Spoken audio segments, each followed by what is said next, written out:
J'aurais dû être encastré dans le mur, ou au bas des marches, pas décalé sur le côté, à plusieurs mètres de l'escalier.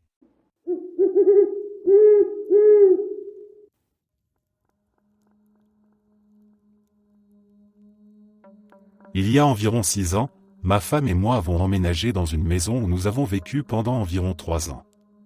La première fois que je suis allé rencontrer le propriétaire et visiter la maison, son fils était présent. Pendant que je parlais avec le propriétaire, à un moment donné, l'enfant a demandé à son père, « Tu vas lui parler du fantôme ?» Le propriétaire a réagi comme n'importe quel parent dont l'enfant vient de dire quelque chose de bizarre et sans importance. J'ai ri et la conversation a continué. À cette époque, ma femme et moi avions tous les deux une garde alternée à 50% avec nos ex-conjoints. Quelques semaines après notre emménagement, je traversais le rez-de-chaussée de la maison quand j'ai vu un enfant passer à l'étage. Il m'a fallu une seconde pour réaliser que nous n'avions pas nos enfants cette semaine-là. Je suis monté à l'étage pour regarder, mais il n'y avait rien. J'ai mis ça de côté. Cependant, au fil des semaines suivantes, j'ai continué à l'apercevoir furtivement, aussi bien les semaines où nous avions nos enfants que celles où nous ne les avions pas. Je n'ai pas de croyance particulière concernant le surnaturel ou les fantômes, mais je sais ce que j'ai vu, même si je ne peux pas l'expliquer. C'était un enfant, peut-être 1 an ou 2 plus jeune que les nôtres, avec la peau brune et les cheveux foncés, comme nos enfants. Finalement, j'ai demandé à ma femme si elle avait remarqué quelque chose d'inhabituel depuis notre arrivée. Elle a immédiatement répondu, « Tu as vu un enfant ?» J'ai dit, « Oui », et nous avons comparé nos expériences. Nous avions tous les deux aperçu ce qui semblait être le même enfant. Une nuit, nous l'avons même vu tous les deux, encore une fois à l'étage, et j'ai couru dans l'escalier jusqu'à la pièce dans laquelle il était entré. Il n'y avait rien. Nous n'en avons parlé à absolument personne d'autre.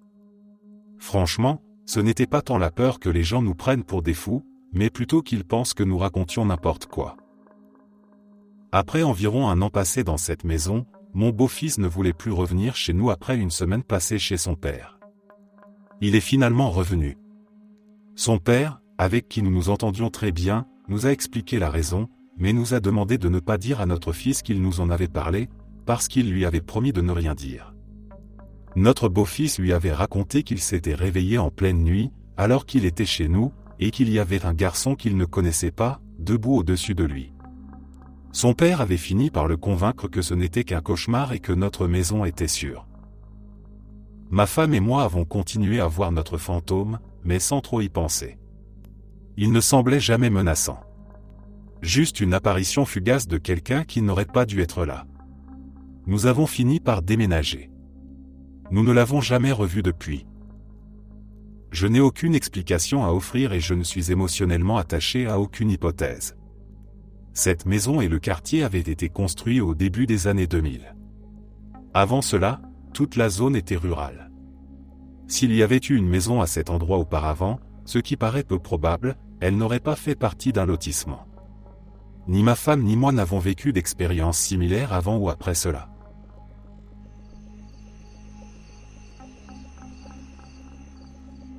Cela s'est passé avant que les téléphones portables ne soient courants chez tous les enfants, et j'étais justement l'un de ceux qui n'en avaient pas encore.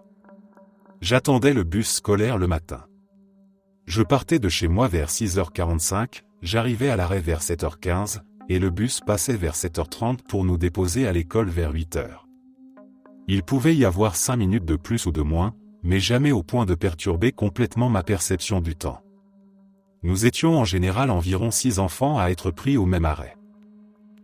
Je ne me souviens pas de chaque détail précis, mais je sais que c'était en milieu de semaine.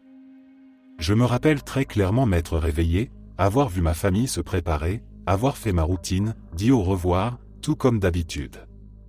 Je me souviens distinctement d'avoir marché jusqu'à l'arrêt de bus et de tous les petits détails habituels de mes trajets du matin. Le ciel avait l'air normal, les lampadaires étaient éteints dans certaines rues, l'air était frais comme un matin ordinaire, rien ne semblait étrange. J'ai suivi mon itinéraire habituel, sans aucun détour. Il m'arrivait parfois de prendre une piste cyclable sur une partie du trajet quand j'en avais envie, mais c'était plus long, et ce matin-là je ne l'ai pas fait. Tout semblait normal. J'arrive à l'arrêt de bus et je commence à attendre. Et j'ai eu l'impression d'attendre pendant des heures. Personne d'autre n'est arrivé. Je me souviens avoir vu le soleil monter haut dans le ciel et avoir commencé à me sentir bizarre. Je n'avais aucun moyen de vérifier l'heure, puisque je n'avais aucun appareil sur moi, et je me disais que si je rentrais chez moi, je risquais de rater le bus de peu et d'avoir des ennuis. Alors je suis resté là à attendre. Je me souviens d'avoir vu les longues ombres raccourcir. Je me souviens de la chaleur qui augmentait. Je me souviens d'avoir paniqué et d'avoir remarqué que la circulation diminuait à mesure que l'heure de pointe du matin semblait se terminer. Je me rappelle très clairement ce sentiment que quelque chose n'allait pas, ce nœud dans l'estomac, cette anxiété dans la poitrine, cette inquiétude constante dans la tête. J'ai l'impression que c'était la première fois de ma vie que je ressentais que quelque chose n'allait vraiment pas dans le monde. Et pourtant, aucun autre enfant n'est jamais arrivé. Et puis le bus est arrivé. Et là, j'ai complètement paniqué. Je suis monté dans le bus en me sentant extrêmement étrange. J'ai demandé au chauffeur quelle heure il était pendant que je passais mon badge d'élève, et il m'a regardé et m'a répondu « 7h32 » ou quelque chose comme ça, ce n'était pas exactement 7h30.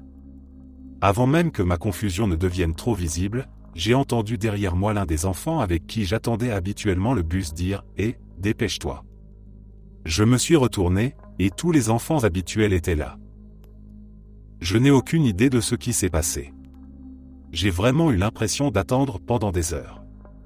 Je me souviens des ombres qui raccourcissaient, de la circulation presque inexistante, de la chaleur qui montait, comme si on approchait de midi. Je sais avec certitude que je n'ai vu absolument personne d'autre à l'arrêt de bus. Je faisais les 100 pas, je paniquais, je regardais autour de moi, et il n'y avait rien, personne.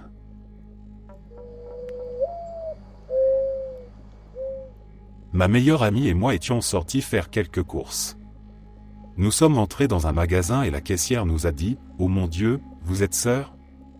Vous vous ressemblez tellement. » Nous lui avons répondu que, quand nous étions plus jeunes, on nous disait souvent ça, mais que nous n'avions pas entendu ce genre de remarques depuis des années.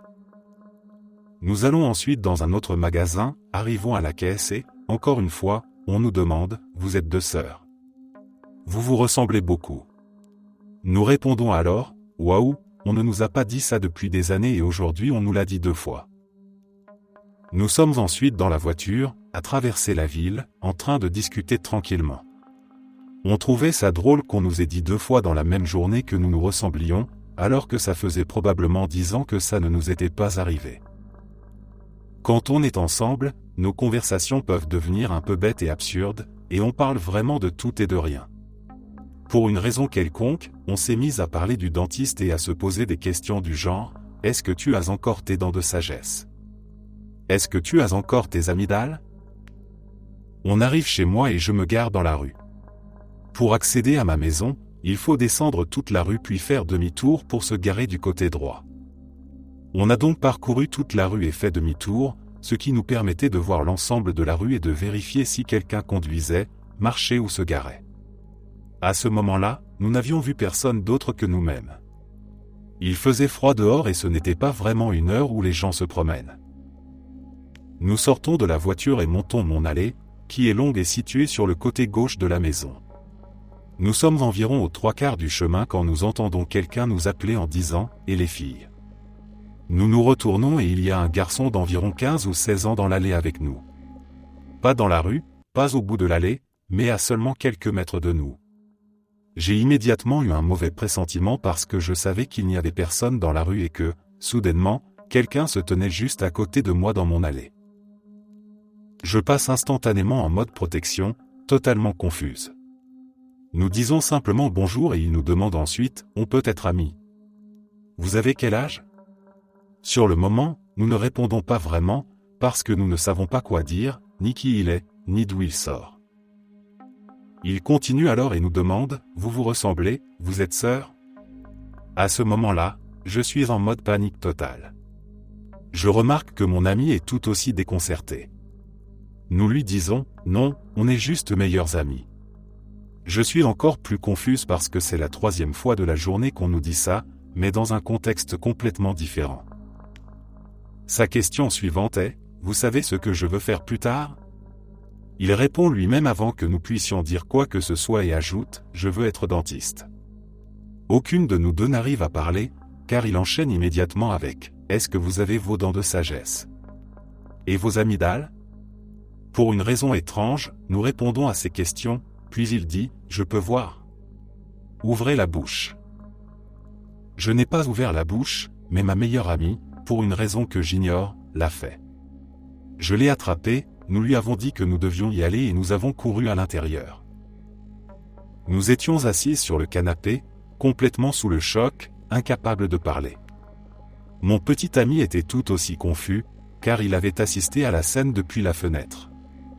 Il nous a demandé qui c'était et nous lui avons répondu que nous n'en avions aucune idée. Nous ne savions même pas d'où il venait. Quelques jours plus tard, je rentre du travail et mon petit ami de l'époque me dit que le garçon était revenu nous chercher et qu'il avait dit qu'il reviendrait un autre jour.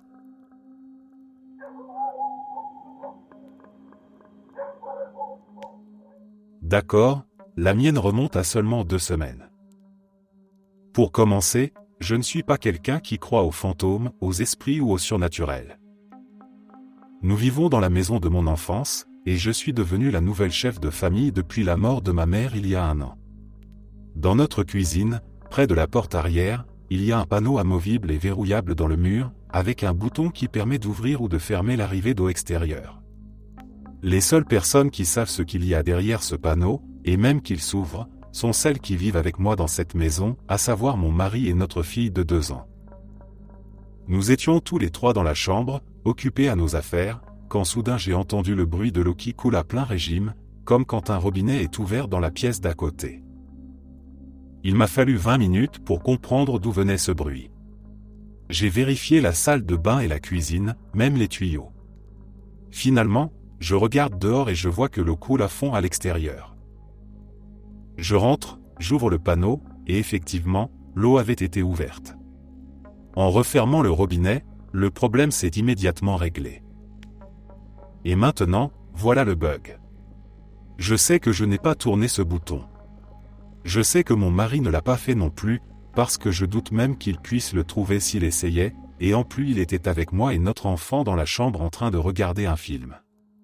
Je sais que ce n'est pas notre fille non plus, parce qu'elle ne sait même pas encore marcher, et elle était avec nous tout ce temps-là.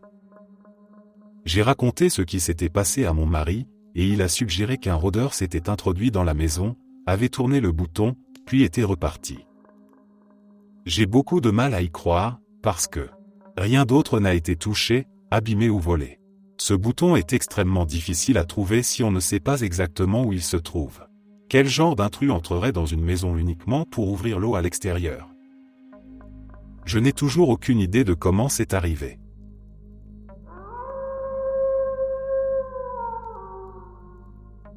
Ce matin, j'allais prendre un café dans un Tim Hortons où je ne vais pas habituellement.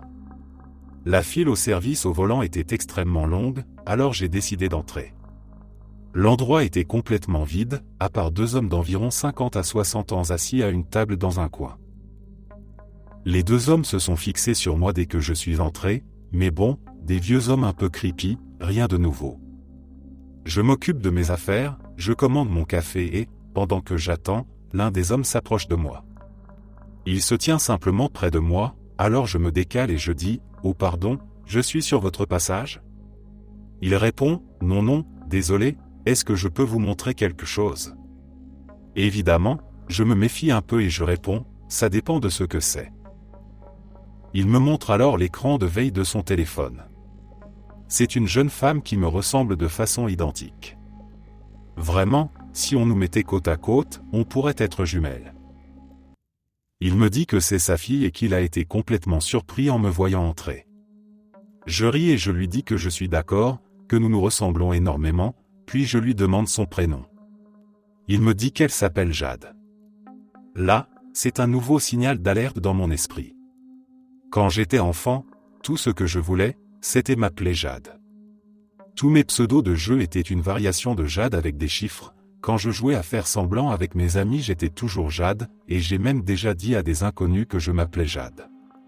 Une obsession étrange, comme beaucoup d'enfants peuvent en avoir avec un prénom qu'ils auraient aimé porter. Je souris simplement et je lui dis que c'est un très joli prénom. Il m'explique qu'elle est à Hong Kong. Je lui dis que ça doit être un voyage intéressant, et il se met alors à me raconter une histoire complètement folle sur le fait qu'elle aurait été escroquée et convaincue de transporter un colis vers la Chine, avant de se faire arrêter à Hong Kong. Cette histoire exacte est arrivée il y a environ 3 ans à une femme vivant à 4 heures de route d'ici, et que ma famille connaissait vaguement. Je le regarde et je lui dis, « Écoutez, j'ai envie d'être compatissante, mais là, vous êtes en train de vous moquer de moi ou quoi ?» Il me répond qu'il le jure sur la Bible et qu'il n'essaie pas de me mettre mal à l'aise, mais qu'il a simplement du mal à ne pas en parler. Je travaille dans le système judiciaire, plus précisément avec des délinquants atteints de troubles mentaux, dont beaucoup luttent contre des addictions. Je commence donc à faire mes vérifications habituelles, à la recherche de signes d'intoxication ou de troubles psychiatriques. Cet homme me semble parfaitement lucide. Je me dis alors qu'il essaie peut-être de me voler. Le quartier est plutôt sûr, mais on ne sait jamais. Mes affaires sont toujours sur moi, et l'autre homme avec qui il était assis se tient à environ 1,50 m de nous. C'est à ce moment-là qu'il commence à me dire que sa fille voulait travailler dans les forces de l'ordre et qu'elle était inscrite dans la même école et la même filière que celle dont je viens tout juste d'être diplômé. Je ne ressemble pas particulièrement à quelqu'un qui travaille dans ce domaine et je n'en fais absolument pas la publicité. Il me dit qu'il ne va pas me retenir plus longtemps, me serre la main et me dit qu'il s'appelle Gary. Il me présente ensuite son ami comme Cameron, mais précise que tout le monde l'appelle Tacoman, parce que, quand il boit, il aime faire des tacos pour tout le monde. Là, c'est mon dernier signal du genre, il faut que je parte d'ici. Mon ex-petit ami, avec qui je suis resté très longtemps, était surnommé en plaisantant le Tacoman, parce que, quand il buvait, il faisait des tacos pour tout le monde. Ils me tiennent la porte pendant que je sors, et je les regarde monter dans un camion assez récent et plutôt beau, puis repartir. Je ne me suis jamais senti aussi bizarre de toute ma vie.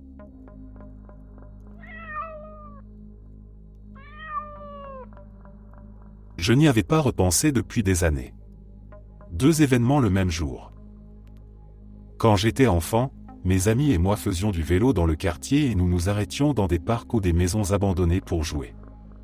Les plus grands arrachaient des planches aux fenêtres de ces maisons, et nous entrions à l'intérieur pour explorer ou simplement traîner.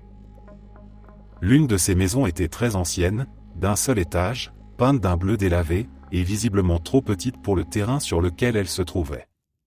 Elle ressortait parce qu'elle avait clairement été construite à une époque où les terrains doubles n'étaient pas encore la norme dans le quartier. Il n'y avait absolument rien d'autre sur le terrain à part la maison, de l'herbe vieille, des mauvaises herbes et de la terre. Il n'y avait même pas de clôture, pas de garage ni d'allée. À l'intérieur, il n'y avait rien d'autre que des déchets laissés par les enfants du voisinage et une vieille commode ancienne dans le salon. La maison avait un chemin long mais étroit qui commençait dans l'arrière-cour. De hautes planches en bois bordaient les 2 côtés du chemin, qui menait vers une autre partie du quartier. Le sol était surtout composé de mauvaises herbes, de terre et de très vieilles herbes, comme le reste du terrain. Même si nous allions assez souvent dans cette maison, nous n'avions jamais exploré ce chemin pour voir où il menait. Quand j'avais environ 7 ou 8 ans, 3 d'entre nous s'ennuyaient et ont décidé d'aller voir. Nous attendions un 4e ami, donc nous sommes restés un moment dans la maison. Comme il mettait beaucoup de temps à arriver, l'un de mes amis a dit qu'il resterait sur place pendant que mon autre ami et moi irions marcher sur le chemin de terre. Nous sommes sortis de la maison et avons pris le chemin. Après quelques minutes de marche, mon ami a fait remarquer qu'il était étonnamment long. Nous avons marché pendant 15 à 20 minutes, et il semblait ne jamais y avoir de fin. Nous avons décidé de faire demi-tour pour aller chercher nos amis, mais quand nous nous sommes retournés, nous étions au tout début du chemin. Nous nous sommes arrêtés net et nous nous sommes simplement regardés en silence. Ça n'avait aucun sens, et nous étions tous les deux complètement déstabilisés. Après quelques instants, nous avons couru jusqu'à la maison et appelé notre autre ami qui attendait à l'intérieur.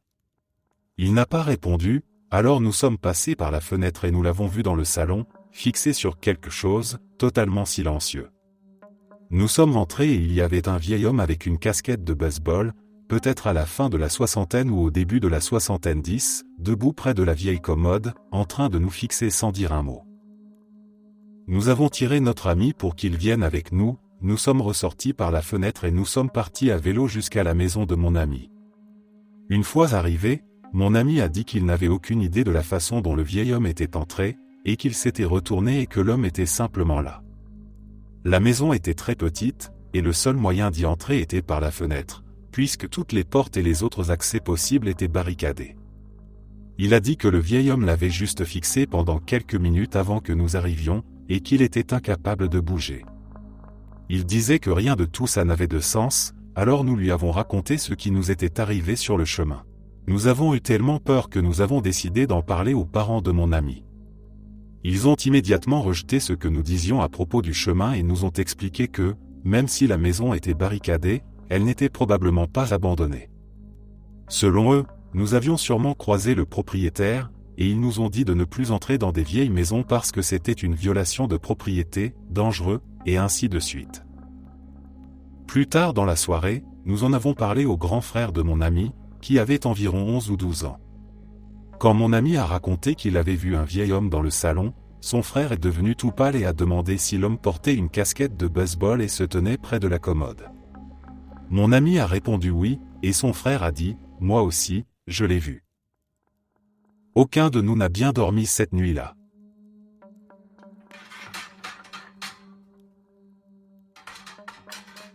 J'étais en retard pour le travail, coincé dans les embouteillages.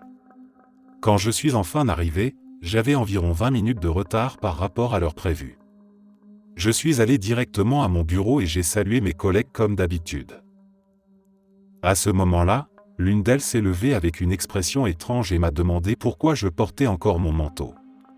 Je lui ai répondu simplement qu'il faisait froid dehors. Elle m'a regardé sans sourire et m'a dit qu'elle était certaine de m'avoir vu entrer et m'asseoir à mon bureau environ 20 minutes plus tôt. Elle s'étonnait que je n'ai pas participé à leur discussion et m'a même demandé si j'étais sûr de ne pas avoir déjà été là. Je lui ai affirmé que non, expliquant mon retard et les embouteillages. Elle a secoué la tête, visiblement troublée, et nous avons repris notre travail. L'ambiance est redevenue normale, mais je sentais qu'elle continuait d'y penser. Plus tard dans la journée, elle est revenue me voir et m'a dit qu'elle avait d'abord cru que je lui faisais une blague ou que j'essayais de la perturber volontairement. Je lui ai répété que ce n'était pas le cas et que je n'avais absolument aucune idée de ce dont elle parlait. Elle n'a rien ajouté, mais son regard montrait qu'elle restait confuse. Pour le reste de la journée, cette conversation me revenait en tête, car je savais avec certitude que je n'étais arrivé qu'une seule fois au bureau. J'étais en maternelle et je m'en souviens encore assez clairement. Nous étions tous à la cantine pour le déjeuner, et la salle était bruyante, pleine de jeunes enfants. Je vais poser mon plateau une fois que j'ai fini, puis je me retourne, et là je découvre un silence total et absolument tout le monde a disparu, enfants comme adultes. Tout cela s'est produit en l'espace de quelques secondes. Étant enfant, je me suis dit qu'ils étaient peut-être allés faire quelque chose dans le gymnase, puisque nous y avions parfois des rassemblements. Le gymnase est relié à la cantine par un énorme rideau épais. Je jette un coup d'œil derrière et il n'y a personne. Je regarde ensuite du côté de la cuisine, et là non plus il n'y a personne, alors que les équipements sont toujours en marche. Même à l'époque, j'avais déjà de l'anxiété en train de se développer, donc ma première pensée a été que j'allais avoir des ennuis pour ne pas être avec ma classe ou un enseignant. Je commence donc à paniquer un peu et je pars chercher dans les couloirs autour de la cantine. Les couloirs forment une sorte de boucle, avec une sortie près des portes de la cuisine et une autre de l'autre côté de la cantine. Je fais tout le tour et je ne vois toujours personne, pas même dans la cuisine. Je décide alors d'aller plus loin dans le couloir, jusqu'à ma salle de classe. J'arrive devant la porte et je regarde à l'intérieur. Mon enseignante est assise à son bureau avec son propre déjeuner. Je suis soulagé, jusqu'au moment où elle lève les yeux, me voit et me crie de retourner immédiatement à la cantine jusqu'à la fin du déjeuner. À contre-cœur, j'obéis, encore plus effrayé et en me demandant vraiment comment et pourquoi tout le monde avait pu disparaître comme ça. Quand je retourne à la cantine, la salle est de nouveau remplie d'enfants et d'enseignants qui surveillent, comme si rien ne s'était jamais passé. Je suis complètement abasourdi. Puis je vois un garçon de ma classe passer la tête au coin de l'autre couloir, près de la sortie, et me faire signe de venir. Je le rejoins et il me demande où j'étais, parce qu'il me cherchait. Je lui réponds simplement que j'étais en train de poser mon plateau, tout en étant intérieurement totalement perdu et paniqué. Toute cette histoire n'a peut-être duré que quelques minutes, mais elle m'a terrifié, et elle me fait encore peur aujourd'hui. Ma fille a fait un arrêt complet, tous ses signes vitaux se sont arrêtés, alors qu'elle avait seulement 4 semaines. Par chance, je la tenais dans mes bras au moment où c'est arrivé. Elle était née avec 7 semaines d'avance, donc chaque instant était déjà source d'angoisse et de peur permanente. Quand elle a eu 8 mois, elle a été hospitalisée à cause d'une maladie. Elle était à l'hôpital depuis plusieurs jours lorsque son père et moi avons décidé de nous absenter quelques heures pour aller à un barbecue. Pendant que nous étions là-bas, j'ai soudain dit à mon mari que je voulais passer la nuit à l'hôpital. Ce n'était pas une décision réfléchie, c'était un besoin immédiat. Nous avons convenu qu'il me déposerait et qu'il irait ensuite chercher des vêtements pour me les apporter. En marchant vers le service pédiatrique, j'ai ressenti quelque chose d'étrange, une sensation brutale et oppressante. J'ai accéléré le pas et presque couru jusqu'au service. Nous avons appuyé sur la sonnette à l'entrée, mais personne ne répondait. J'ai regardé par la petite fenêtre et j'ai vu le personnel courir dans tous les sens autour d'une chambre. Sans réfléchir, j'ai dit à mon mari qu'elle avait fait un arrêt. Une infirmière nous a aperçus, a couru ouvrir la porte et a crié de se dépêcher. Nous avons traversé le couloir en courant jusqu'à la chambre. Il y avait des médecins partout, le chariot de réanimation était en place, et au milieu de cette agitation, notre bébé regardait tout le monde avec un immense sourire, comme si rien d'anormal ne se passait. Elle avait fait un arrêt cardio-respiratoire. Exactement de la même manière que la première fois, dans les bras d'une infirmière. Nous avons passé la nuit en soins intensifs pendant que les médecins enchaînaient les examens. Ils ont conclu qu'il s'agissait de mort subite du nourrisson, mais que le fait qu'elle ait été tenue dans les bras à chaque fois avait permis de la réanimer à temps. Aujourd'hui, mon ex-mari m'écoute toujours sans discuter quand je dis qu'il faut aller vérifier comment va notre fille. Cette peur ne nous a jamais vraiment quittés. C'est de loin l'expérience la plus terrifiante de toute ma vie.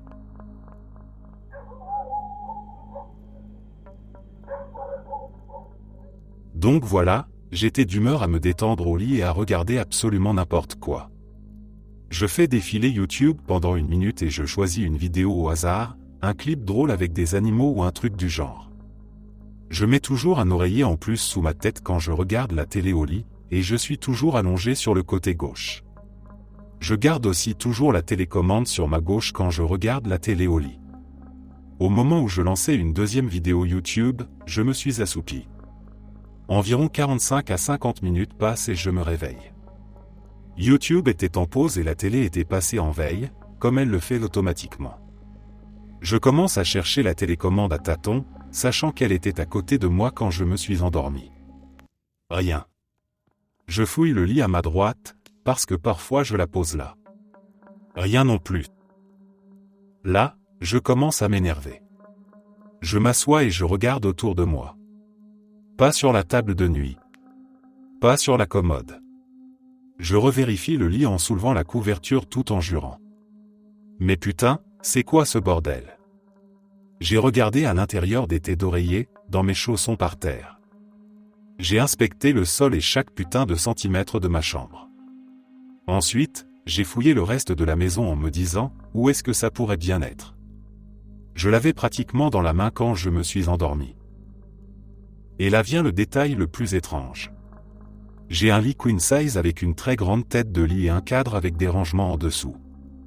Il n'y a aucun accès par les côtés ni par le pied du lit.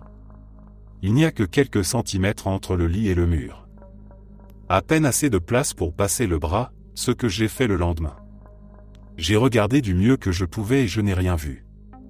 Puis j'ai eu une idée. J'ai une petite caméra pour regarder à l'intérieur des oreilles. Pour faire court, j'ai fini par trouver la télécommande, bien sous le lit, avec le cache des piles retiré et posé à une certaine distance de la télécommande. Comment est-ce possible? Elle n'est pas tombée. Techniquement, elle pourrait passer par l'espace au niveau de la tête de lit, mais la courte chute sur le sol recouvert de moquette ne pourrait pas provoquer ça. Elle n'aurait jamais rebondi assez fort pour que le cache des piles se détache, encore moins pour que les deux pièces se retrouvent aussi loin sous le lit. Quand j'ai récupéré les deux éléments, je les ai examinés très attentivement. Ils étaient couverts de poussière, comme s'ils avaient été sous le lit depuis très longtemps. J'ai dû utiliser une bombe à air comprimé pour les nettoyer. Je les ai inspectés sous la loupe éclairée que j'ai dans mon bureau à la maison, à la recherche du moindre signe de dommage. Aucune trace, aucune rayure, rien de cassé. Juste une quantité énorme de poussière sur un objet censé avoir passé une seule nuit sous mon lit. Je l'ai retrouvé avec la caméra le lendemain. C'est vrai, et ça m'est vraiment arrivé. Je ne crois pas aux fantômes, mais il se passe clairement des trucs étranges. Cette putain de télécommande était à côté de moi, voire dans ma main. Et je l'ai retrouvée en 2 morceaux sous mon lit, comme si elle y était restée pendant des années.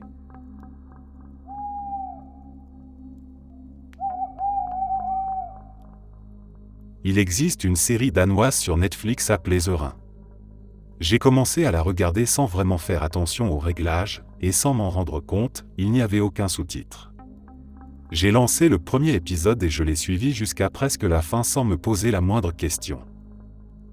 Quand l'épisode s'est terminé, ma petite amie est rentrée à la maison. Elle m'a regardé un moment, puis elle m'a demandé en plaisantant pourquoi je regardais une série en langue étrangère sans sous-titres, en me demandant si j'essayais d'apprendre une nouvelle langue.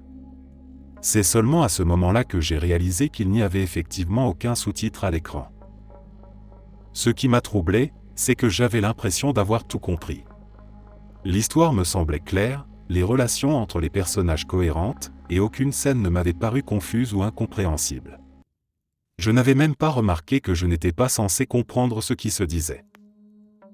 Je lui ai alors expliqué l'intrigue de l'épisode en détail. Elle a trouvé l'histoire intéressante et m'a proposé de le regarder à nouveau avec moi.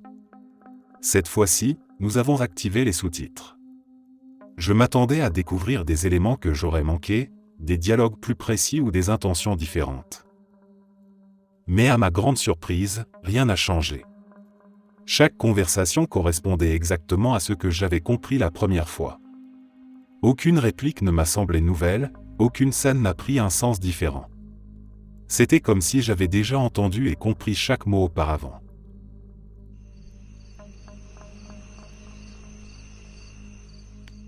Salut. En gros, début décembre 2020, j'ai vécu une nuit que je pense ne jamais oublier.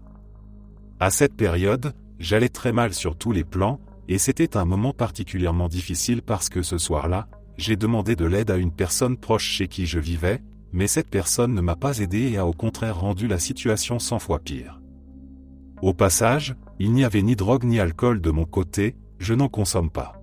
Après cette dispute, je voulais appeler une ambulance pour aller à l'hôpital psychiatrique, mais cette personne m'a dit que je devais attendre le matin. Bref, il se faisait tard, j'étais assis par terre dans ma chambre, et je n'ai jamais ressenti une douleur émotionnelle aussi forte, ni avant ni après. Je pleurais et je criais, ou plutôt je hurlais, c'était vraiment très intense. Et à un moment donné, je me souviens que tout s'est arrêté. Je ne sais pas si ça a été soudain, mais je me retrouvais allongé par terre, dans un état de joie et avec une sensation fantastique que je n'arrive pas à décrire. Je me rappelle avoir eu des images dans la tête, mais je n'en garde pas beaucoup de souvenirs, seulement cette impression que toutes mes blessures émotionnelles étaient en train de guérir à cet instant précis. Ensuite je me suis endormi, et quand je me suis réveillé quelques heures plus tard, j'avais énormément d'énergie pour m'aider moi-même. J'ai même salué la personne qui m'avait fait du mal la veille. De manière générale, dans les jours qui ont suivi, j'essayais de changer des choses dans ma vie, et je me souviens avoir pensé que je devrais chercher un travail pour aider les autres. Ça me semblait être une bonne idée juste après cette nuit, alors qu'habituellement ce genre de métier ne m'attire pas du tout. Mais au bout de 3 jours environ, j'ai commencé à être très dur avec moi-même dans ma tête, parce que pendant ces 3 jours, j'avais réalisé que je pouvais me forcer à faire n'importe quel effort si je le voulais. J'étais un peu en surpoids, voire obèse, alors je faisais du sport en me disant des choses comme « Allez, gros, plus vite ». Et finalement, quand je suis allé dans la salle de bain et que je me suis regardé dans le miroir, je n'arrivais pas à croire que c'était vraiment moi. J'avais l'impression que mon corps n'était qu'un contenant, mais que moi, je n'étais pas ce corps. C'est la meilleure façon de le décrire.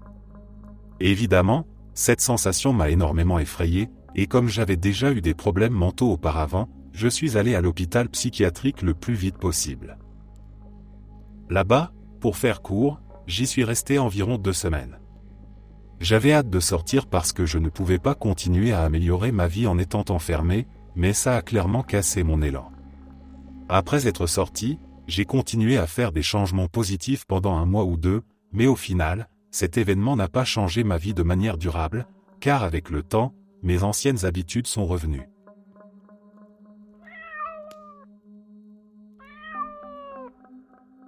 Il y a plusieurs années, un ami plus jeune que moi, qui venait tout juste de finir le lycée avec ma sœur cadette, m'a contacté sur Facebook Messenger. Il m'a expliqué qu'un de leurs anciens camarades de classe avait publié un lien vers un site de revenge porn, et que ma sœur y apparaissait. À l'instant même où j'ai compris de quoi il s'agissait, j'ai vu rouge. J'ai appelé ma sœur immédiatement. Elle pleurait déjà, car elle venait d'apprendre ce qui se passait et se sentait humiliée, impuissante et terrifiée. Le camarade de classe de ma sœur avait un grand frère qui avait obtenu son diplôme avec moi. À peine avais-je raccroché avec ma sœur que ce grand frère m'a appelé. Il était furieux lui aussi et m'a dit qu'il comptait commenter publiquement sur le Facebook du type pour lui ordonner de supprimer ce lien. De mon côté, toujours submergé par la colère, j'ai envoyé un message privé à ce type. Je lui ai dit que s'il ne retirait pas immédiatement sa publication, je le retrouverais et je le tuerais. À ce moment-là, je ne réfléchissais pas aux conséquences, je voulais simplement protéger ma sœur. Je n'ai jamais reçu de réponse. Le silence m'a rendu encore plus nerveux. Plus tard dans la soirée, le grand frère m'a confié qu'il se sentait lui aussi capable de commettre l'irréparable tant la situation le rendait fou de rage. Cette nuit-là, j'ai à peine dormi, repassant la scène en boucle, oscillant entre la colère et l'angoisse. Le lendemain, nous avons appris que le type qui avait posté le lien était mort dans la nuit. J'ai senti tout le sang quitter mon visage. J'ai immédiatement pensé à mon message, au fait que l'une des dernières choses visibles sur son compte Facebook était ma menace de mort. J'ai paniqué. Sans réfléchir, j'ai supprimé entièrement mon compte Facebook, convaincu que quelqu'un allait me contacter, m'accuser ou me relier à ce qui venait de se passer. Pendant plusieurs jours, j'ai vécu dans une peur constante. Chaque appel inconnu me faisait sursauter. Chaque notification me donnait l'impression que le moment était venu où quelqu'un allait m'annoncer que j'étais impliqué. Finalement, nous avons appris la vérité. Il avait fait une overdose de drogue plus tard dans la soirée. Sa mort n'avait aucun lien direct avec ce que j'avais dit ou fait. Mais pendant ces quelques jours, j'étais persuadé d'avoir provoqué quelque chose de profondément dérangeant, comme si ma colère avait déclenché un engrenage invisible.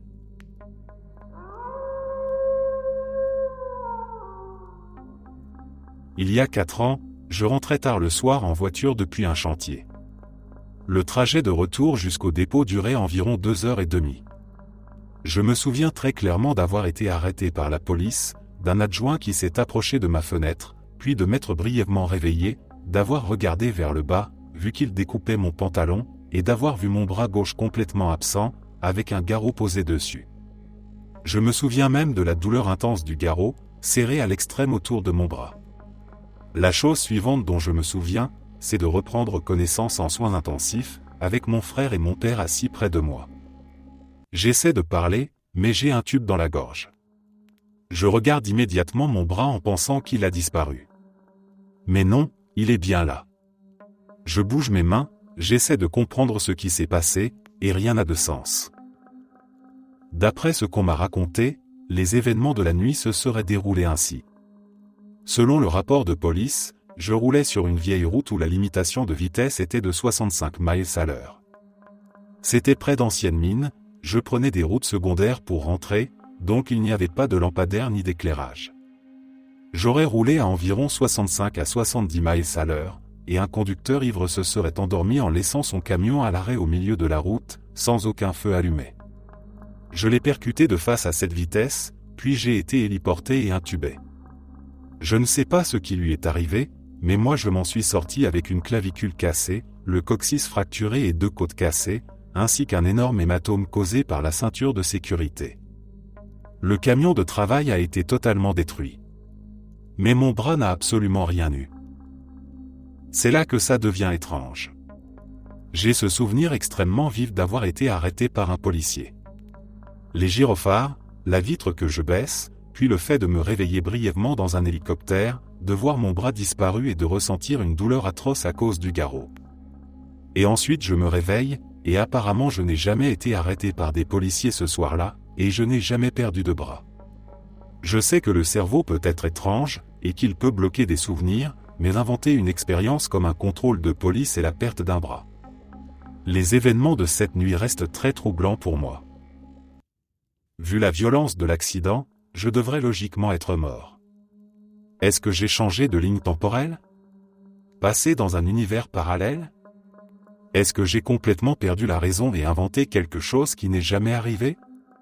Le seul problème, c'est que parmi tous mes souvenirs de cette nuit, voir mon bras manquant, ressentir la douleur intense du garrot et la présence du policier sont les seules choses dont je me souviens avec une telle clarté.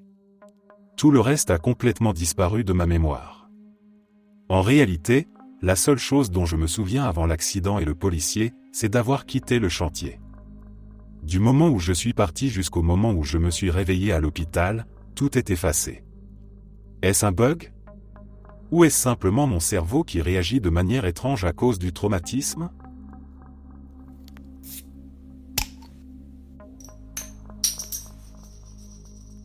Une fois, alors que je rentrais d'un voyage en famille, j'avais environ 7 ans. Nous faisions la route en voiture et nous nous sommes arrêtés à un petit stand au bord de la route. On y vendait des fruits, des glaces et aussi de vieux panneaux routiers et divers objets un peu étranges. Nous nous sommes installés pour manger nos glaces avant de reprendre la route. Pendant que nous étions assis, j'ai sorti une figurine qui appartenait à mon frère et que j'avais avec moi depuis un moment. Je l'ai posée sur ma chaise pour avoir les mains libres, puis je me suis levé afin d'aller jeter le reste de mon cornet que je ne voulais plus finir. Je me souviens très clairement de ce geste, de la figurine posée là, bien en évidence. Presque aussitôt après, mes parents ont annoncé qu'il était temps de repartir. Tout s'est enchaîné rapidement. Nous sommes remontés dans la voiture et avons repris la route. Environ 20 minutes plus tard, une pensée m'a traversé l'esprit et mon estomac s'est noué. Je me suis souvenu de la figurine. J'ai réalisé que je l'avais laissée sur la chaise du stand. Il m'a fallu un temps qui m'a paru interminable pour trouver le courage d'en parler à mes parents. La figurine appartenait à mon frère et je savais qu'il serait furieux si elle était perdue. Quand j'ai finalement avoué ce qui s'était passé, mon père a dit qu'il était trop tard pour faire demi-tour. Nous avons continué à rouler et je me suis senti coupable pendant tout le reste du trajet. Cette impression d'avoir perdu quelque chose d'important ne m'a pas quitté pendant des jours. Une semaine plus tard, après notre retour à la maison, je montais dans la voiture de mes parents pour sortir. En ouvrant la portière, j'ai regardé machinalement le sol de la voiture. Là, presque coincé sous le siège, près de la porte, se trouvait la figurine. Je l'ai reconnue immédiatement.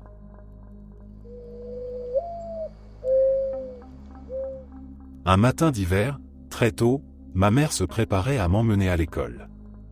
Il faisait encore nuit noire dehors. La voiture était garée dans l'allée, juste en face de la porte fermée du garage. J'étais assis sur le siège avant, à côté d'elle, encore à moitié endormi, emmitouflé dans mon manteau. Ma mère a démarré la voiture et, quand les phares se sont allumés, ils ont éclairé la porte du garage. À cet instant précis, nous avons vu l'ombre très nette d'un homme traverser la porte, comme s'il passait juste devant nous. La silhouette était claire, avec une tête, des épaules, une démarche humaine reconnaissable. Ce n'était pas une forme floue ou un jeu de lumière vague. C'était une ombre qui bougeait, comme celle d'une vraie personne.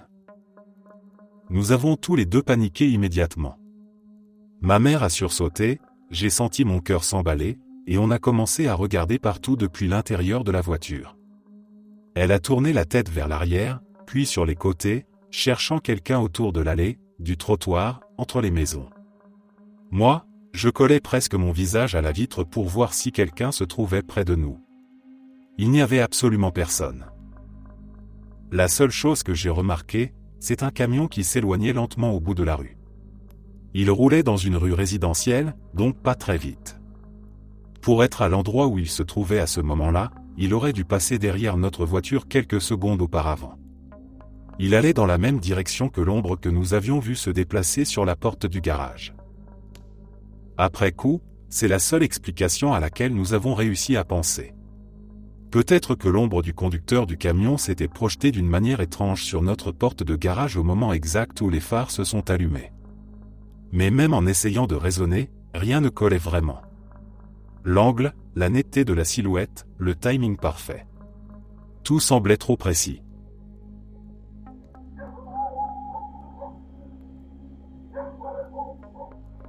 Un soir, je me trouvais dans une maison pour réaliser un tatouage privé chez un client. Il était tard et nous étions seuls dans une chambre, concentrés sur la séance. À un moment, nous avons tous les deux entendu du mouvement dans le couloir, juste derrière la porte. J'ai fait remarquer que c'était étrange, car il me semblait vraiment tard pour que ces enfants de 4 et 9 ans soient encore réveillés et en train de se déplacer. Ma remarque l'a immédiatement rendu nerveux. Il m'a demandé de m'arrêter quelques minutes, s'est levé et est allé ouvrir la porte. Il est resté immobile, a fixé le couloir pendant 1 ou 2 minutes, avec une expression que je n'avais jamais vue auparavant. Puis il s'est retourné vers moi et m'a dit que je devais absolument voir ça. J'ai pris le temps de me lever calmement, d'enlever mes gants, de poser ma machine sur des essuie-tout, puis je me suis dirigé vers la porte. Tout cela a pris quelques secondes, suffisamment pour que la situation ne change pas. J'ai même eu le temps de sortir mon téléphone à clapet, c'était il y a longtemps, et de me préparer à prendre une photo. Dans l'encadrement de la porte, il y avait un balai qui tenait debout tout seul. Il ne reposait contre rien. Il était même légèrement incliné, comme s'il était maintenu en équilibre par quelque chose d'invisible. J'ai pris une photo presque instinctivement, puis je me suis approché pour comprendre ce qui provoquait ça. Il n'y avait personne dans le couloir. Rien derrière le balai, aucun fil, aucun support, aucun objet auquel il aurait pu être adossé. J'ai tendu la main et j'ai saisi le balai doucement. À ce moment-là, j'ai ressenti une résistance, comme si je le retirais des mains de quelqu'un, ou de quelque chose que je ne pouvais pas voir. Puis cette résistance a disparu. J'ai eu la sensation très claire qu'on me laissait l'objet.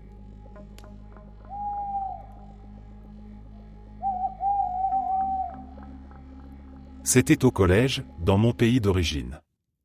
Le personnel de l'école répétait souvent aux élèves que des « petits êtres » vivaient dans la zone boisée derrière l'établissement. Avec le recul, je suis presque sûr que c'était surtout une manière de faire peur aux enfants pour les empêcher d'y aller. Un jour, après les cours, j'attendais mon père qui devait venir me chercher. Comme j'avais un peu de temps devant moi, j'ai décidé de faire un petit détour vers cette zone boisée, sans vraiment m'y enfoncer, juste à la lisière. Le lieu était calme, presque trop silencieux, et je me sentais à la fois curieux et excité d'être là. Presque immédiatement, j'ai remarqué un monticule de terre. Sa forme était étrange, très nette, et ressemblait clairement à une tête de chien. À cet âge-là, je n'y ai vu rien d'anormal. J'ai pensé que c'était juste un tas de terre formé par la pluie ou des animaux. Sans réfléchir davantage, je lui ai donné des coups de pied, je l'ai écrasé et complètement détruit, amusé par le geste. À ce moment-là, j'ai entendu des membres du personnel m'appeler depuis la cour de l'école. Je me suis retourné et j'ai commencé à marcher dans leur direction pour revenir vers les bâtiments. Par réflexe, juste avant de partir, j'ai jeté un dernier regard derrière moi, un peu fier de ma petite destruction.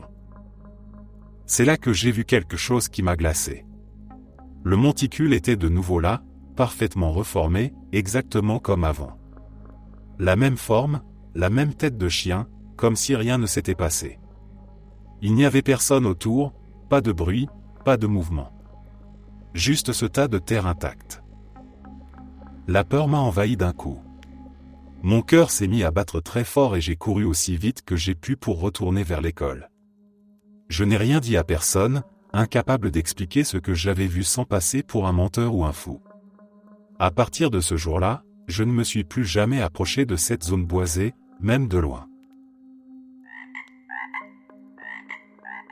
Les gens parlent parfois de leur sosie comme d'une simple coïncidence.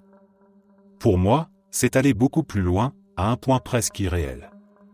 Je ne parle pas seulement de ressemblances vagues. J'ai des témoignages vérifiables d'amis qui ont rencontré mon double alors que j'étais à des kilomètres de là. Ce double les a reconnus.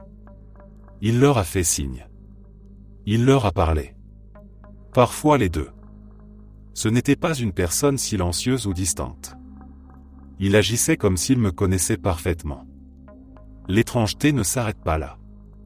Ce double changeait aussi de voiture quand je le faisais, comme s'il suivait ma vie avec un léger décalage. Un jour, j'ai été expulsé d'un magasin Radio Shack sans comprendre pourquoi. Le personnel était furieux. Ils m'ont accusé d'avoir tenté une arnaque plus tôt dans la journée. Je n'y avais jamais mis les pieds ce jour-là. Pour eux, aucun doute possible, c'était moi. Une autre fois, j'ai déposé mon ordinateur pour une réparation précise. Quand je suis revenu, le propriétaire m'a dit que mon tuner satellite n'était pas encore réparé parce que je venais de le déposer. Je lui ai répondu que c'était impossible. J'avais apporté un ordinateur portable pour remplacer des condensateurs. Il m'a regardé avec méfiance. J'ai retiré mes lunettes, j'ai insisté, j'ai expliqué. Il a compris que quelque chose clochait. Il m'a dit que la personne qui me ressemblait venait de partir quelques secondes plus tôt. Un autre incident m'a profondément marqué. J'étais au travail quand un ami m'a appelé depuis son camion. Il revenait d'un voyage dans le nord du Canada. Il m'a juré qu'un homme conduisant exactement mon Jeep Cherokee blanc de 1990, version limited avec garniture dorée, s'était mis à leur hauteur.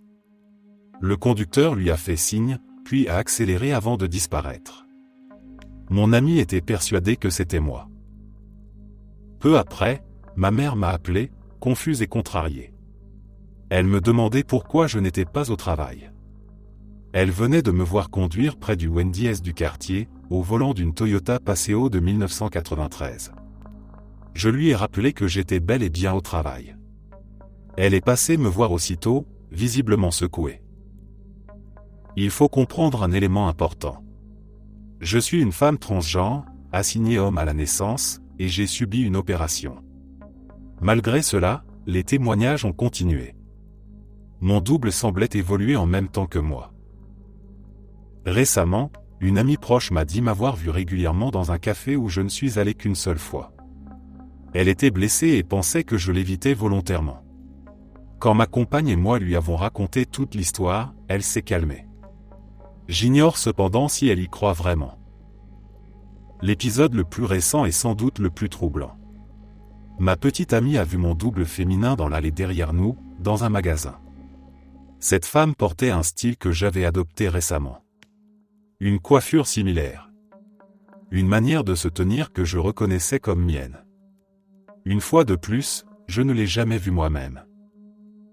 Ce double change de véhicule. Il change de genre. Il connaît les personnes de ma vie. Il agit avec assurance, comme s'il savait exactement où aller et qui saluer. Ce ne sont pas des rumeurs ou des impressions vagues. Ce sont des récits indépendants, cohérents, racontés par des proches qui n'avaient aucune raison d'inventer. Je me pose désormais la question sans ironie.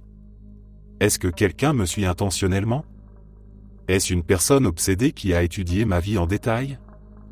Ou est-ce quelque chose de plus dérangeant encore? Un voyageur temporel.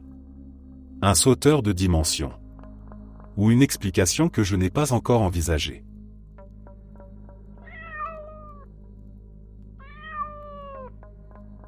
J'avais environ 14 ans et je prenais le bus avec ma mère et mon frère pour aller chez ma sœur. Nous devions partir très tôt le lendemain matin pour un voyage en car jusqu'à Londres. L'ambiance était assez normale, un peu excitée à cause du départ à venir, rien de particulier. Je me suis assis à gauche, à côté de ma mère, tandis que mon frère était assis de l'autre côté du couloir. À ma gauche, il y avait une petite fenêtre, plus étroite que les autres. Pendant les 5 premières minutes, je suis resté là tranquillement, la tête appuyée contre la vitre, à regarder défiler la route sans vraiment penser à quoi que ce soit. Puis, sans raison claire, j'ai eu un mauvais pressentiment. J'ai sursauté d'un coup et j'ai dit à ma mère que je ne voulais plus être assis là. Je ne savais pas expliquer pourquoi, je sentais juste que quelque chose n'allait pas. Elle m'a regardé un peu surprise, mais elle n'a pas discuté. On s'est levé et on a changé de place pour s'asseoir du côté où se trouvait mon frère. Moins de 2 minutes plus tard, un bruit assourdissant a retenti. Une bouteille de vodka en verre a traversé la fenêtre exactement à l'endroit où ma tête reposait quelques instants plus tôt. Des éclats de verre ont volé partout, des gens ont crié, et le bus s'est arrêté net.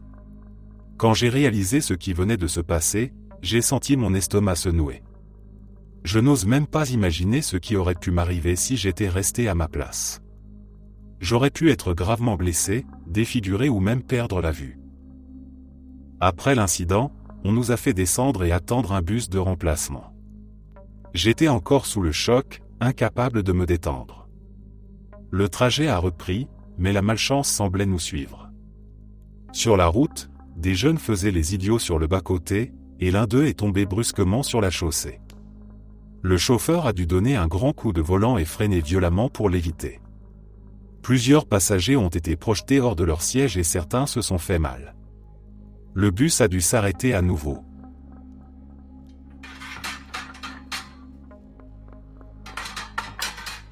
Un jour, je rentrais en voiture après avoir rendu visite à quelqu'un sur la côte. La route que j'empruntais était une autoroute à 2 voies, une dans chaque sens, sans séparateur central.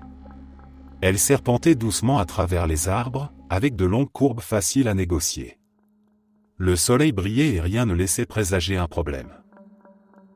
Alors que je passais par le seul grand carrefour avant de rejoindre de vraies zones urbaines, environ à un tiers du trajet de retour, j'ai ressenti quelque chose de brutal. J'ai eu l'impression très nette d'entendre le bruit du métal qui se froisse et de sentir un airbag exploser contre mon visage. Je pouvais sentir la trace de mes lunettes s'imprimer sur mes sourcils, mon nez et mes joues, alors qu'elles ne touchaient même pas ma peau. La sensation était si intense qu'elle a totalement recouvert ma vision pendant une seconde. Je ne voyais plus la route. Quand cette impression s'est dissipée, j'ai immédiatement ralenti. Je roulais à environ 60 miles par heure sur une zone limitée à 55, et je suis descendu à 50. J'ai mémorisé le carrefour que je venais de dépasser, j'ai remis le compteur kilométrique à 0 et j'ai commencé à surveiller attentivement les bornes de distance au bord de la route. Quelques minutes plus tard, une voiture venant en sens inverse a effectué un demi-tour illégal sur l'autoroute, juste devant moi. Je n'ai pas eu le temps de m'arrêter. L'impact a été inévitable. Après l'accident, alors que des passants s'arrêtaient pour aider, j'ai demandé à l'un d'eux de vérifier le kilométrage affiché sur mon tableau de bord. Grâce à cela, ils ont pu dire au secours exactement où nous nous trouvions, à un dixième de mile près depuis la dernière ville traversée. Les ambulanciers sont arrivés rapidement.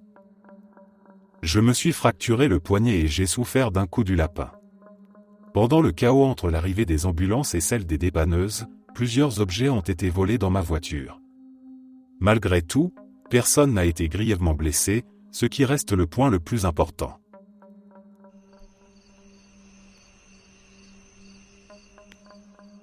Tu as déjà entendu parler du syndrome de la tête qui explose ? Apparemment c'est une vraie chose, ou en tout cas Google affirme que ça existe. Le principe est assez simple mais très perturbant. Il s'agit d'un bruit extrêmement intense, parfois accompagné d'une sensation physique, qui se produit uniquement à l'intérieur de ta tête et ne dure qu'un instant.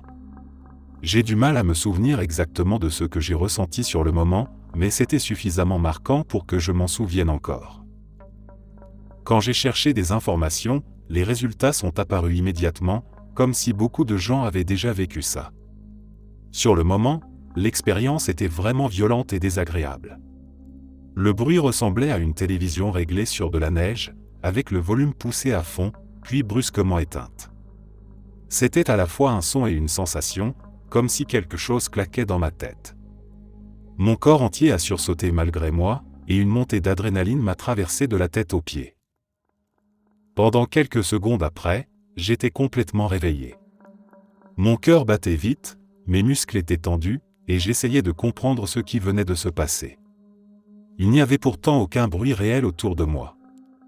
La pièce était silencieuse, rien n'était tombé, personne ne m'avait appelé. Tout s'était produit uniquement dans ma tête, puis plus rien, comme si quelqu'un avait appuyé sur un interrupteur. Ça ne m'est arrivé qu'une seule fois, alors que j'étais en train de m'endormir. J'étais dans cet état un peu flou entre l'éveil et le sommeil, quand soudain tout a explosé.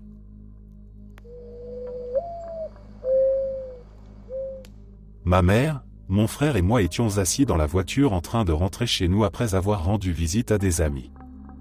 Le soleil était en train de se coucher. Il restait environ 30 à 45 minutes avant la nuit complète. La lumière était encore bien présente, douce mais suffisante pour voir clairement la route. La région où nous vivions était connue pour ses nombreuses histoires étranges. On parlait souvent de malchance liée au croisement et au carrefour. Certains disaient que vivre là-bas attirait des événements inhabituels. Nous connaissions ces récits, mais ils faisaient partie du décor, sans jamais avoir eu d'impact concret sur notre quotidien. Nous avons traversé un carrefour bien précis. Sur la droite se trouvait une maison facilement reconnaissable. Elle avait une porte rouge vif et 2 gargouilles fixées au mur extérieur. C'était un point de repère clair, impossible à confondre avec un autre endroit. Juste après ce carrefour, la route passait sous une zone très dense d'arbres. Les branches formaient une sorte de tunnel qui bloquait presque entièrement la lumière du soleil.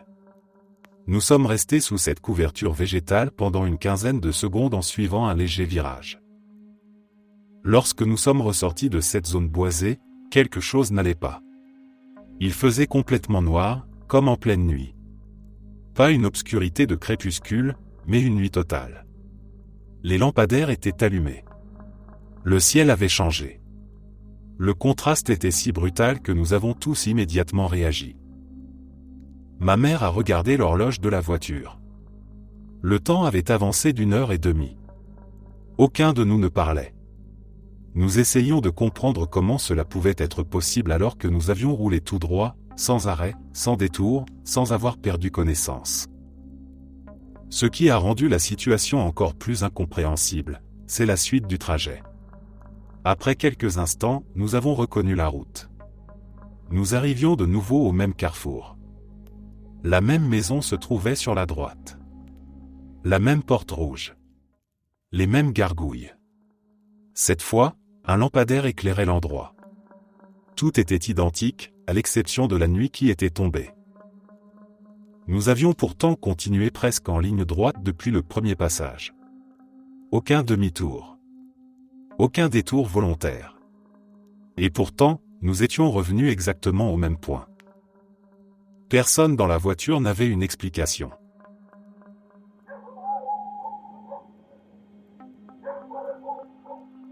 J'ai une situation assez étrange que je n'arrive pas vraiment à expliquer. Je suis quelqu'un de très maladroit et je me gratte souvent la peau sans m'en rendre compte, donc j'ai presque toujours un bleu, une griffure ou une croûte quelque part sur le corps. Mais dernièrement, j'ai remarqué quelque chose de troublant. Certaines de ces marques semblent changer de côté, comme si elles se déplaçaient d'un côté de mon corps à l'autre.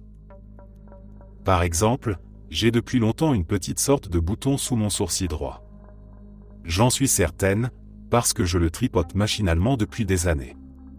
Un matin, en me regardant dans le miroir, j'ai réalisé qu'il n'était plus là. À la place, il se trouvait sous mon sourcil gauche. J'ai d'abord pensé à une erreur, alors j'ai vérifié plusieurs fois, en comparant mon reflet et des photos plus anciennes. Pourtant, il était bien passé de l'autre côté. Peu après, mon chien m'a marché sur la cuisse pendant que je dormais, ce qui m'a laissé un bleu à l'intérieur de la cuisse droite. Je me souviens très bien de la douleur et de l'endroit précis. Quelques jours plus tard, le bleu avait disparu de ce côté et était apparu exactement au même endroit sur la cuisse gauche. J'ai essayé de me convaincre que j'avais simplement mal mémorisé, mais quelque chose clochait. Il y a aussi ce grain de beauté sur mon bras. Je sais qu'il était sur le bras gauche, parce que je l'avais fait enlever il y a quelques années, et qu'il avait repoussé au même endroit. Aujourd'hui, il est sur le bras droit. Quand je m'en suis rendu compte, j'ai ressenti une vraie panique. J'ai même cherché les anciens dossiers médicaux pour être sûr de ne pas me tromper.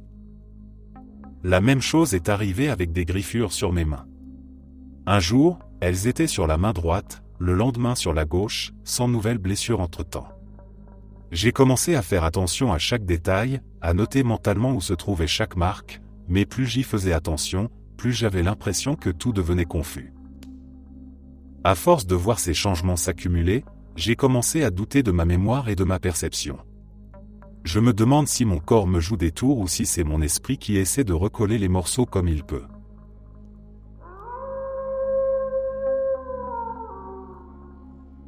Pendant des vacances au Mexique, mon compagnon de l'époque est allé nager dans l'océan alors qu'il n'aurait probablement pas dû. Il avait bu de l'alcool. Il n'était pas complètement ivre, mais clairement pas dans l'état idéal pour affronter la mer. De mon côté, je suis resté sur la plage à le regarder. Au début, tout semblait normal. Puis j'ai commencé à m'inquiéter lorsqu'il s'est mis à nager de plus en plus loin du rivage. La distance augmentait lentement, mais constamment. Il ne s'arrêtait pas. Je me souviens avoir pensé qu'il allait trop loin, surtout avec les courants et son état. Après un moment qui m'a paru interminable, j'ai vu qu'il faisait enfin demi-tour.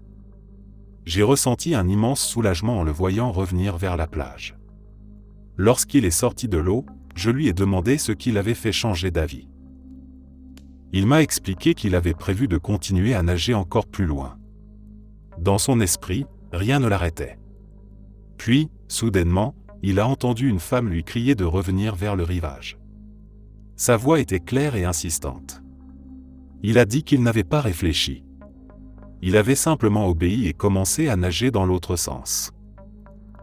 C'est seulement pendant le retour qu'il a compris à quel point il était fatigué. Ses bras devenaient lourds.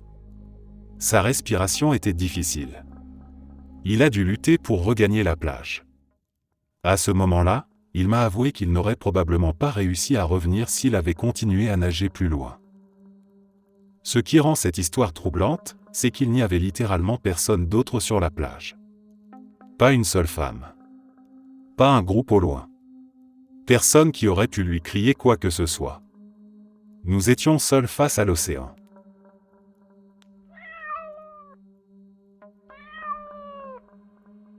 Je m'en souviens avec une précision dérangeante.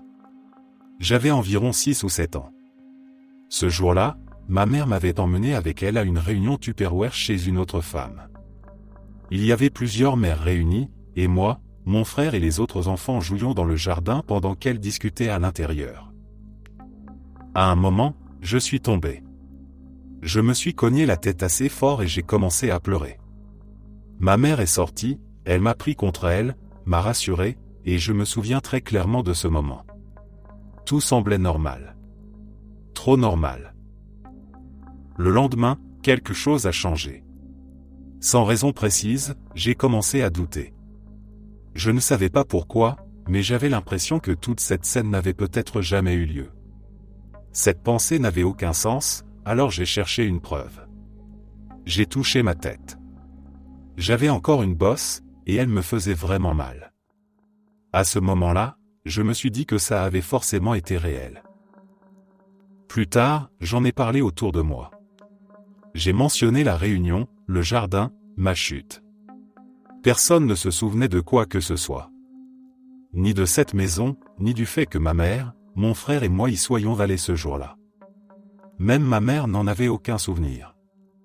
Devant ces réponses, j'ai décidé de ne plus en parler. J'ai rangé cette histoire quelque part dans un coin de ma tête et je l'ai laissée là pendant des années. Pendant longtemps, j'ai essayé de me convaincre que j'avais simplement dû me cogner ailleurs. Que mon esprit d'enfant avait mélangé les souvenirs. Mais quelques années plus tard, quelque chose de très similaire s'est produit. Et cette fois-là, j'avais une preuve. J'ai participé à une loterie pour enfants et j'ai gagné un billet pour aller au zoo. Encore une fois, après coup, j'ai commencé à douter. Je n'étais même pas sûr que la loterie ait vraiment existé. Alors j'ai cherché le billet. Je l'ai trouvé. Il était bien réel. Peu de temps après, nous sommes allés au zoo. Je me souviens des animaux, des allées, de la journée passée là-bas. Quelques jours plus tard, ma mère m'a dit que nous n'étions jamais allés au zoo.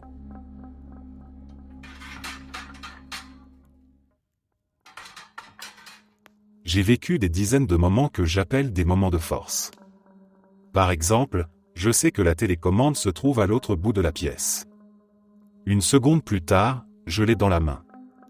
Ensuite seulement, je réalise que je ne me souviens absolument pas m'être levé pour aller la chercher.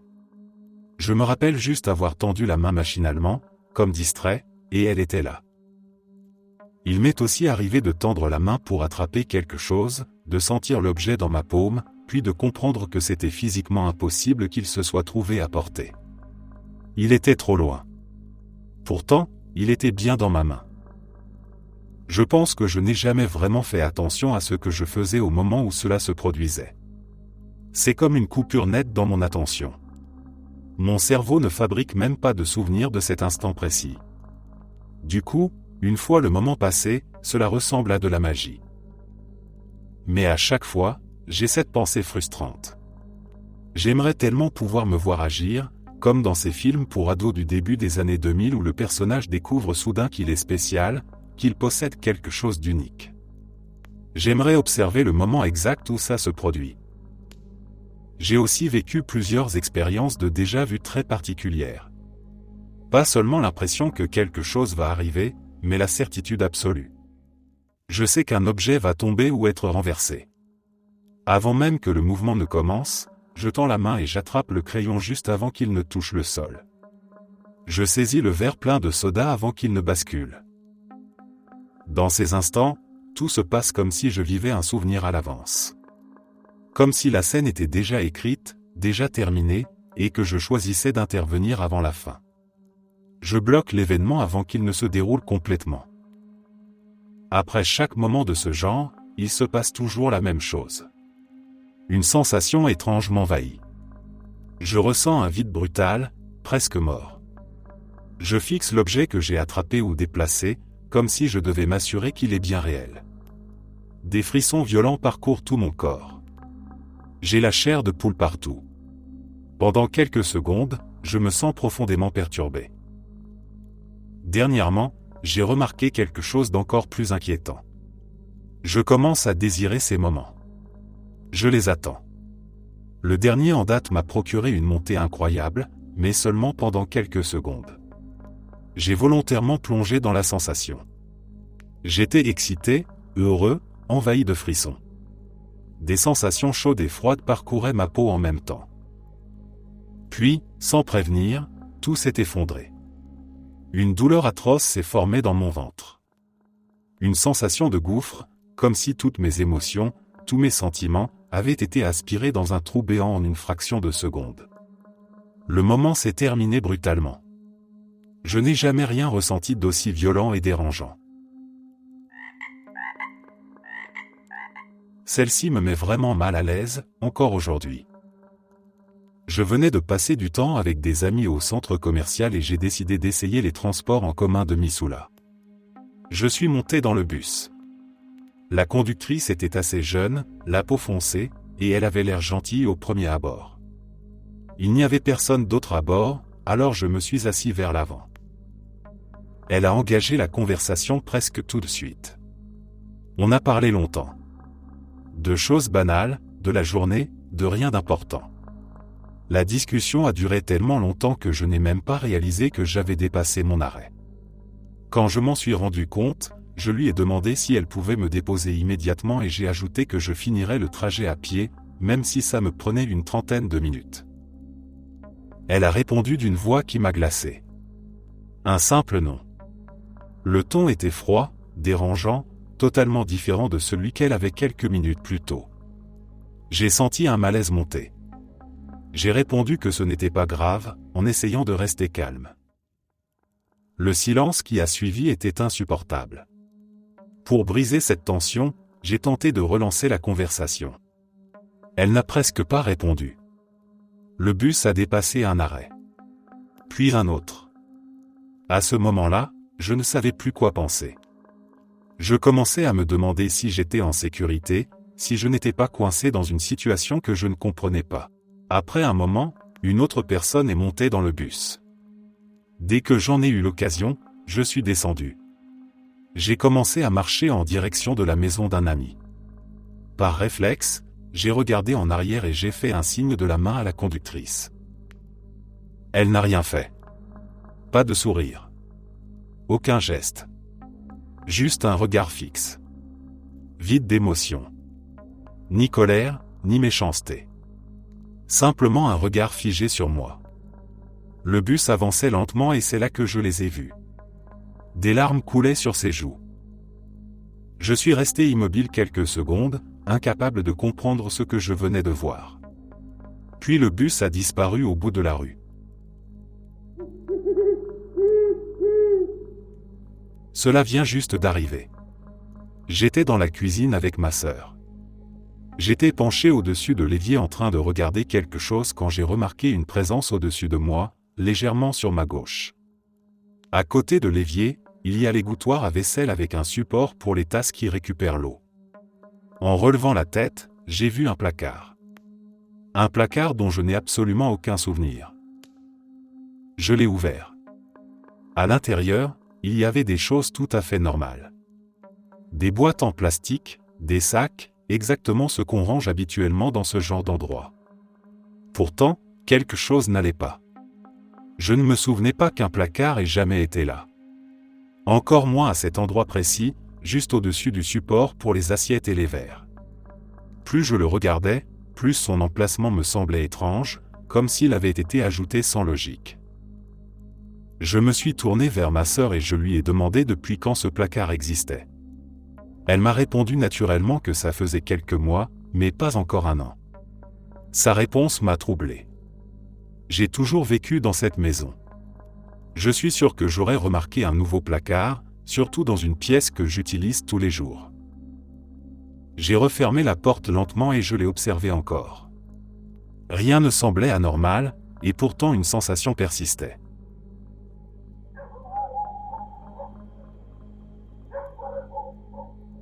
J'étais avec 3 amis chez l'un d'eux. En début de soirée, moi et une autre fille sommes allés dormir vers 20h pendant que les 2 garçons restaient réveillés pour préparer le dîner. Ils ont mangé sans nous réveiller et nous ont dit que la nourriture serait prête quand on se lèverait. Je me suis réveillé la première, exactement à 6h du matin. Au même moment, le petit ami de mon ami arrivait à la maison. Je me suis levé tranquillement et je suis allé à la cuisine pour manger quelque chose. C'est là que j'ai remarqué un détail étrange. Sur l'évier, il y avait exactement 4 tasses, toutes remplies avec la même quantité d'eau.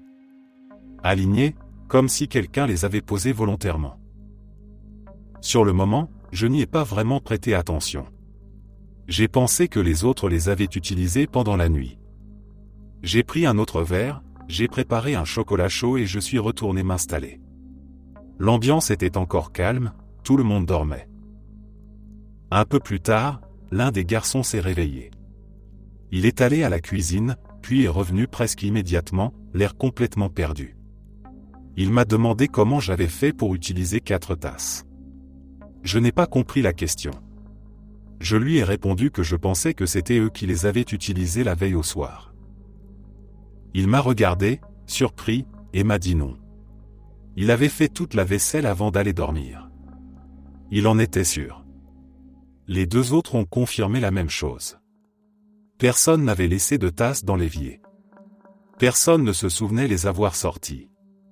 Et pourtant, elles étaient là. On a tous essayé de trouver une explication logique. Personne n'avait fait de somnambulisme. Personne ne s'était levé pendant la nuit.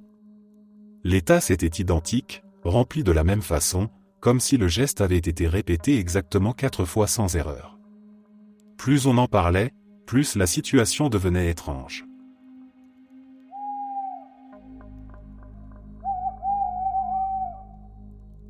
C'est arrivé le soir où je regardais Jacob S. J'étais installé devant l'écran, concentré, quand peu à peu je me suis endormi. Ce détail m'a marqué après coup, parce que je ne m'endors jamais pendant un film. Même fatigué, ça ne m'arrive pas.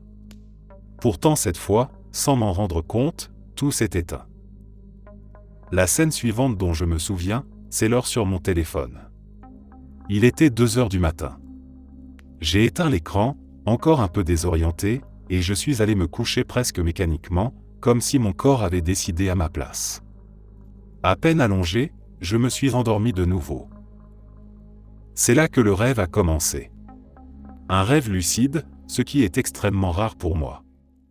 Mais ce n'était pas seulement de la lucidité. J'étais conscient du monde du rêve, de ma place à l'intérieur, et en même temps de mon corps réel allongé dans mon lit. J'avais l'impression de vivre deux états à la fois. Je savais que je dormais, et je savais que je rêvais. Je sentais les draps sous mes doigts, le poids de mon corps contre le matelas. En même temps, je pouvais toucher des objets dans le rêve, ressentir leur forme, leur texture. Ce n'était pas flou ni symbolique. Tout avait une consistance troublante. Comme si mon esprit refusait de choisir entre rester éveillé ou plonger complètement dans le sommeil. Cette sensation m'a paniqué. Plus je prenais conscience de cette double perception, plus j'avais peur de ne pas pouvoir en sortir. J'ai fini par me réveiller brusquement, le cœur battant, avec l'impression d'avoir franchi une limite invisible. Après ça, je n'ai jamais osé terminer le film. J'ai préféré lire le résumé de l'histoire sur Internet. Et en découvrant le sens du film, les thèmes qu'il abordait et la manière dont tout s'assemblait, j'ai eu un choc.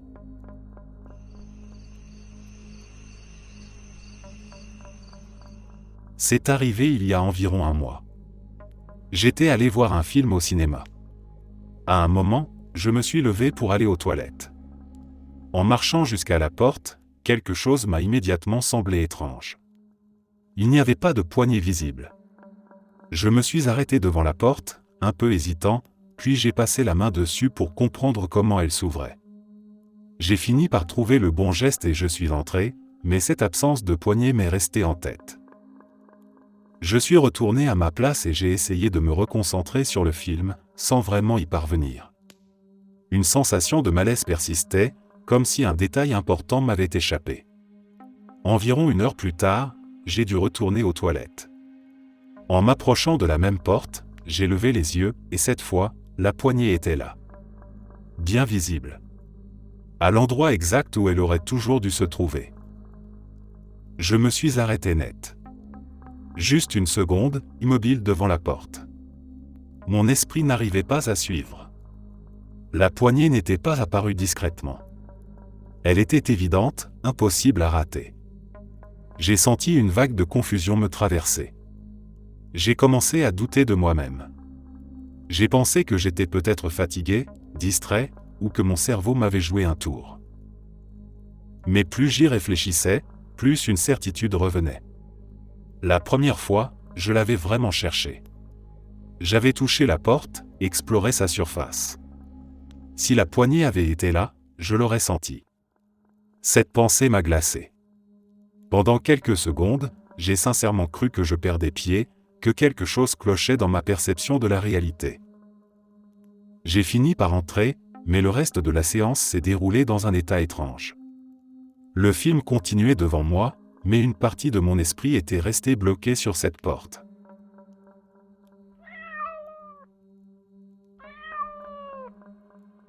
Lors de ma dernière année de lycée, j'étais complètement épuisé.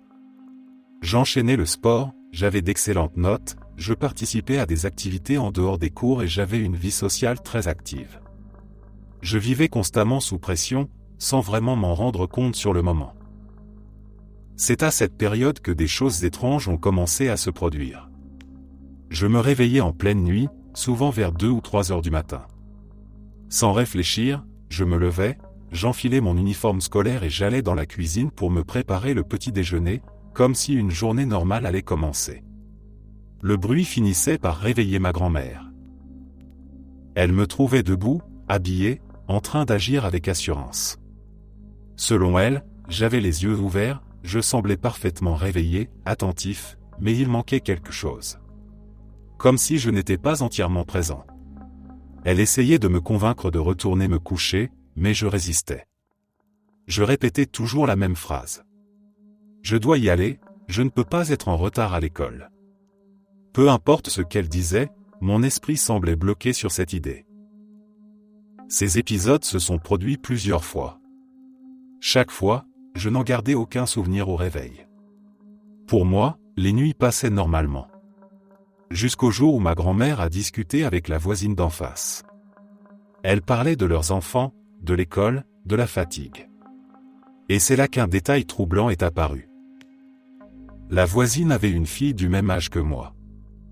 Elle a expliqué que sa fille se levait elle aussi au milieu de la nuit, mettait ses vêtements d'école et se préparait comme si elle allait partir en cours. Elle répétait exactement la même phrase. « Je dois y aller, je ne peux pas être en retard à l'école. » Les mêmes mots, la même heure, le même comportement. Le plus étrange, c'est que cette fille et moi n'étions même pas amis. Nous ne parlions pas ensemble, nous n'avions pas de lien particulier. Pourtant, nous vivions la même chose au même moment, presque de manière synchronisée. Quand ma grand-mère m'a raconté cela, un malaise s'est installé. Ce n'était plus seulement une question de fatigue ou de stress personnel.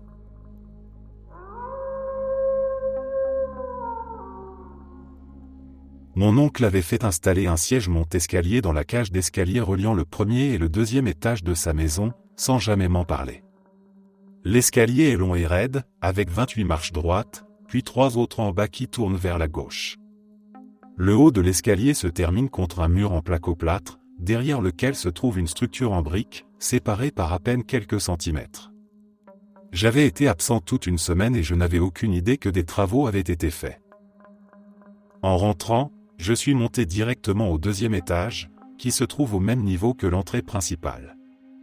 Après avoir traversé le couloir, j'ai passé la porte menant à l'escalier. À l'instant où j'ai avancé, j'ai basculé vers l'avant par-dessus le siège monte-escalier qui était stationné là. Je me suis retrouvé projeté dans le vide, dévalant les marches sans pouvoir me retenir. Pendant la chute, j'ai senti ma jambe gauche se briser net, 2 fois de suite. La douleur a été immédiate et insupportable. Juste après, ma tête a traversé le mur en placo-plâtre. Puis tout est devenu noir. Quand j'ai repris connaissance, j'étais dans l'obscurité, allongé au milieu du sol de la bibliothèque, là où l'escalier débouche. Cette position n'avait aucun sens. J'aurais dû être encastré dans le mur, ou au bas des marches, pas décalé sur le côté, à plusieurs mètres de l'escalier. J'avais des morceaux de placo-plâtre dans les cheveux, j'avais la nausée, et j'étais persuadé d'être en état de choc. La dernière chose dont je me souvenais clairement était la sensation de ma jambe qui se cassait. Terrifié à l'idée de bouger, j'ai appelé mon téléphone à voix haute, oubliant sur le moment que je l'avais dans la main. L'écran s'est allumé et, en utilisant la lampe, j'ai commencé à m'examiner lentement. J'étais certain de voir une jambe tordue ou du sang. Pourtant, il n'y avait rien. Aucune fracture apparente, aucune douleur aiguë, pas même un bleu. Ma jambe allait parfaitement bien. En levant la lumière, j'ai vu un trou dans le mur, à la hauteur d'une tête humaine. C'était exactement l'endroit où j'aurais dû être resté coincé après l'impact. Mais à la place, je me trouvais sur le sol, à environ 2 mètres sur le côté, comme si j'avais été déplacé. Il n'y avait personne d'autre dans la maison. Personne n'aurait pu me tirer ou me porter inconscient jusque-là. Je savais ce que j'avais ressenti. Je savais que ma jambe s'était brisée. Je savais aussi que j'aurais dû me rompre le cou ou au minimum être gravement blessé. Pourtant, au bout de quelques minutes, les vertiges ont disparu et il ne me restait qu'un immense sentiment d'incompréhension. Merci d'être resté jusqu'à la fin. N'oubliez pas d'aimer la vidéo, de vous abonner et de partager vos propres histoires en commentaire. On se retrouve demain à la même heure devant ce feu.